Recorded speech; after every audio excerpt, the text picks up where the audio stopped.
Pour cette première vidéo, j'avais envie de vous parler de moi, mais d'une manière un peu originale. Pas en mode CV ni parcours professionnel. Aujourd'hui, je vous raconte un peu de qui je suis à travers les livres qui ont marqué ma vie. Je lis beaucoup depuis que je suis toute petite, et pour moi les livres ont toujours été un refuge, une boussole, une source d'émancipation et de transformation. Alors, c'était une évidence pour moi de me présenter à vous à travers eux. Et vous allez voir, il raconte beaucoup de choses sur mes valeurs, mon hypersensibilité, mes engagements, mes combats, et sur la femme que je deviens encore aujourd'hui. On commence avec un vrai saut dans le passé, le livre de mon enfance, et plus exactement la collection Cœur Grenadine. C'est littéralement la raison pour laquelle je suis devenue une lectrice compulsive. J'adorais ces héroïnes pas parfaites, un peu cabossées, pleines de doutes, comme moi à l'époque, mais en pleine évolution. Et je crois que ça me rassurait un peu. Et puis, beaucoup des histoires se passaient souvent à l'étranger, aux États-Unis, en Australie, au Mexique, et j'avoue que ça nourrissait pas mal mes rêves de voyage de l'époque. Avec le recul, en revanche, je suis sûre que si je les relisais aujourd'hui, je lèverais un peu les yeux au ciel sur plein de détails très hétéronormés, mais bon, ces livres m'ont accompagnée pendant mon enfance et ont construit mon imaginaire. D'ailleurs, dites-moi en commentaire si vous avez la ref, que je me sente moins seule. Le livre qui m'a donné envie de devenir une grande personne, Orgueil et préjugés de Jane Austen. Ce livre, je l'ai lu, relu, re-relu, et je pense que j'ai vu presque toutes les adaptations possibles, cinéma, télé, et j'ai grandi avec une admiration profonde pour le personnage d'Elizabeth Bennet, indépendante, drôle, farouche, un peu têtue, et je crois qu'elle a posé les bases de la femme que j'avais envie de devenir. D'ailleurs, j'ai même une édition limitée et illustrée par Margot Motin que j'adore, et ça c'est vraiment mon petit trésor personnel. Le livre qui a changé mon regard sur le harcèlement scolaire que j'ai vécu. L'existentialisme est un humanisme de Jean-Paul Sartre. Alors, ce livre, en toute honnêteté, je l'aurais probablement jamais lu si ce n'était pas une lecture obligatoire dans le cadre de ma prépa HEC. Et franchement, je serais passée à côté de quelque chose. Il y a dans ce livre un passage, une phrase qui m'a particulièrement interpellée et a vraiment changé mon regard. L'autre est indispensable à mon existence, aussi bien qu'à la connaissance que j'ai de moi.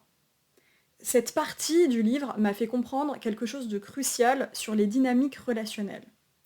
Et notamment que pendant mon harcèlement scolaire, en fait, je n'étais plus vraiment moi. J'étais devenue surtout ce que les autres projetaient sur moi. Et qu'en fait, j'existais à travers leur regard, quasiment uniquement. Et ça, surtout, ce que j'ai compris, c'est que je ne pouvais pas le contrôler. Et que, aussi, ce que j'ai compris, c'est que pourtant, ce regard-là, ces regards, ne devaient pas définir complètement mon identité non plus. Ce livre m'a donc permis de commencer à faire la paix avec cette période de ma vie qui a été assez difficile, soyons honnêtes, et à lâcher prise. Le livre qui m'a fait le plus pleurer. La voleuse de livres de Marcus Zusak. Bon, je suis hypersensible, alors on ne va pas se mentir, des livres qui m'ont fait pleurer, il y en a un paquet. Mais celui-là, c'est un autre chose, c'est un autre niveau. La narration déjà par la mort elle-même, le contexte de la Seconde Guerre mondiale vu depuis un village allemand, ce qui est un point de vue, une perspective plutôt rare, les relations humaines entre les personnages qui sont si fortes, si fines, et surtout les livres comme outil de survie dans ce contexte. Bref, j'ai adoré ce livre, et oui, j'ai aussi énormément pleuré. Le livre qui m'a mise en colère. Sorcière, la puissance invaincue des femmes de Mona Chollet. Alors là, on est sur une colère légitime, une colère qui réveille.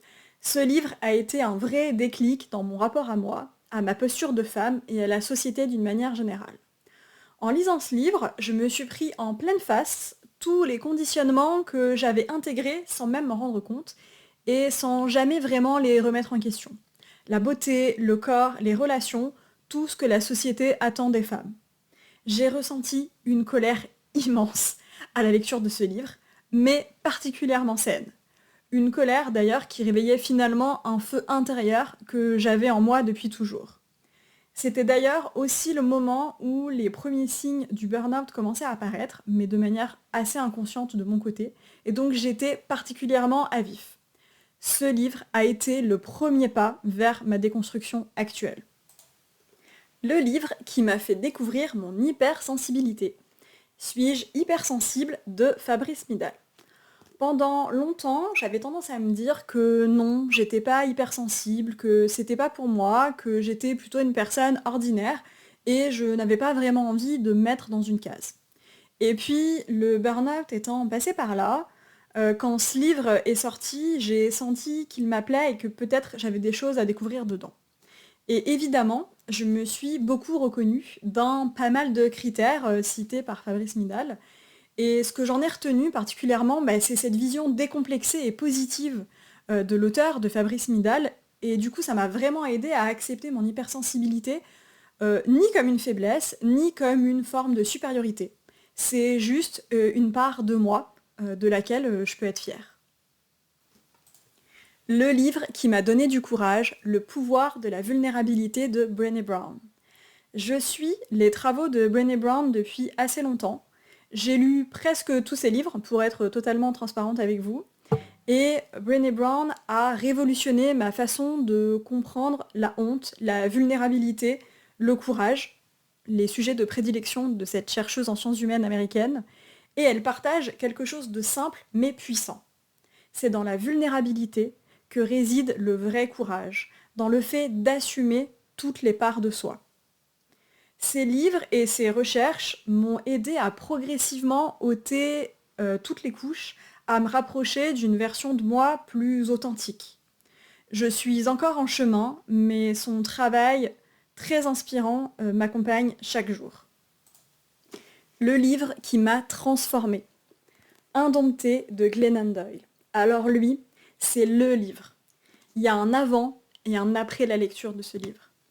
Dans ce livre, Glennon Doyle raconte son parcours d'émancipation, de retour à elle-même, de sortie des normes, et elle tombe amoureuse d'une femme, et tout son monde bascule, pour le meilleur. Ce livre, c'est une ode à l'amour de soi, à l'intuition, au courage d'oser dire au monde « me voilà ».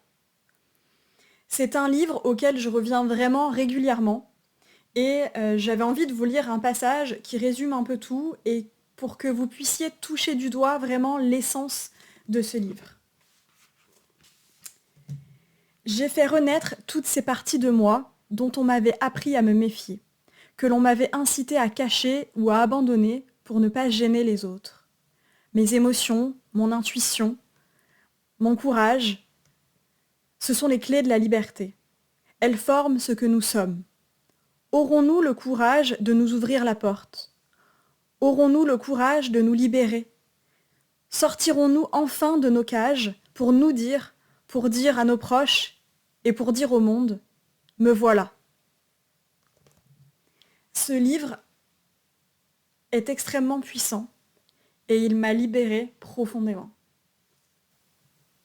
Merci d'avoir regardé cette vidéo jusqu'au bout. J'espère que ce voyage à travers les livres de ma vie vous a permis de mieux me connaître. Dites-moi d'ailleurs, vous, en commentaire, quels sont les livres qui ont marqué votre vie. Je serais curieuse de vous lire. Et si vous voulez suivre les prochaines vidéos, pensez à vous abonner et à activer la cloche. Vous connaissez la chanson. On démarre ensemble cette nouvelle aventure. À très vite. Bye.